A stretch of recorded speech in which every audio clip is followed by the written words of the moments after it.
So the first concept that I want to get into here within Microsoft Excel is working with a well-formatted, proper design lists. Open in front of you, I've got the example file that comes with this course. You can see at the top of my screen, it's called Excel 102 Exercises, and it's a .xlsx document. Jump back to lecture number 2 within this course and download this file. This is the one that you're going to be using and the one that I'm going to be using throughout the remainder of this course. So make sure you have that. And even open it up in front of you so you can follow along with me as I demonstrate these various features. So here's the first concept. There's actually 2 that I want to bring in here and make you aware of as you work within Excel with the lists. Now, inside the exercise file that I have open, I'm looking at the Employee Records tab. And on here, I have a simple little list. Nothing big, but you can see at the top of my list, and this is the first concept that we should all adhere to, very first row, I've got my column headers, the identifiers of the data within this list. Now, it serves 2 purposes. 1, they're there for us as end users of this list. You yourself and your coworkers and so on can make it more accessible. We can find the data.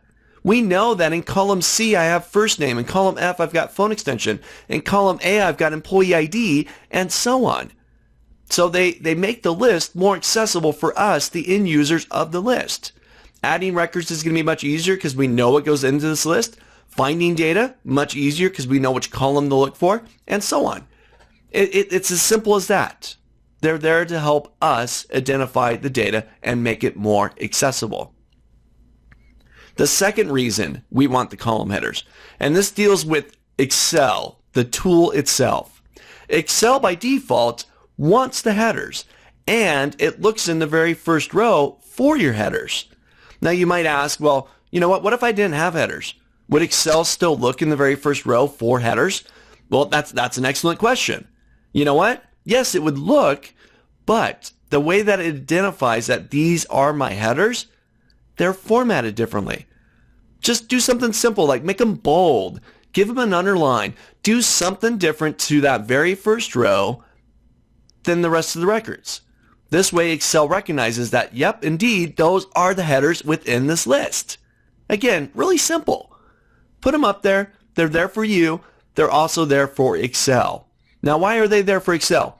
Well, when you start doing things like sorting and filtering and pivot tables and calculations, anything that really deals with specific columns, Excel will identify it by their column header. So, for example, I want to sort by last name.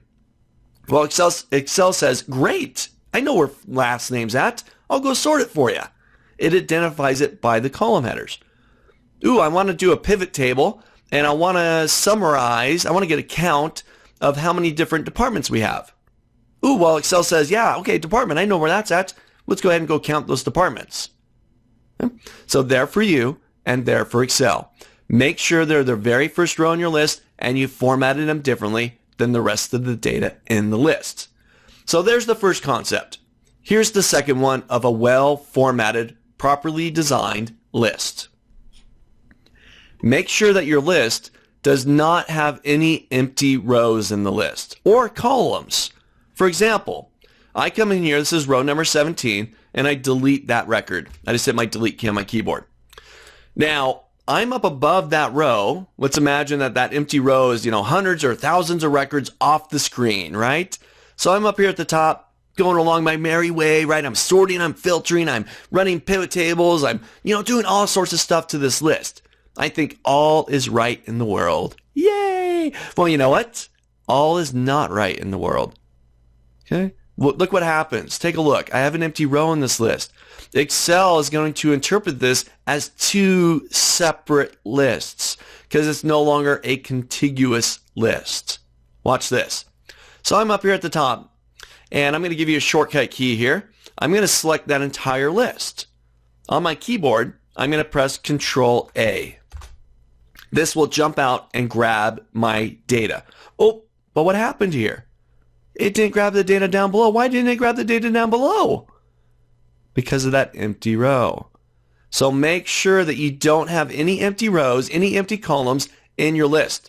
This will assist Excel in finding your data, the proper data, all of the data. Just watch out for that. So 2 things, really simple. Make sure your list has headers at the top. They're there for you. They're there for Excel. And make sure your list does not have any empty rows or empty columns so that Excel can find all of the data. As simple as that. Create a properly designed, a well-formatted list by adhering to these 2 concepts.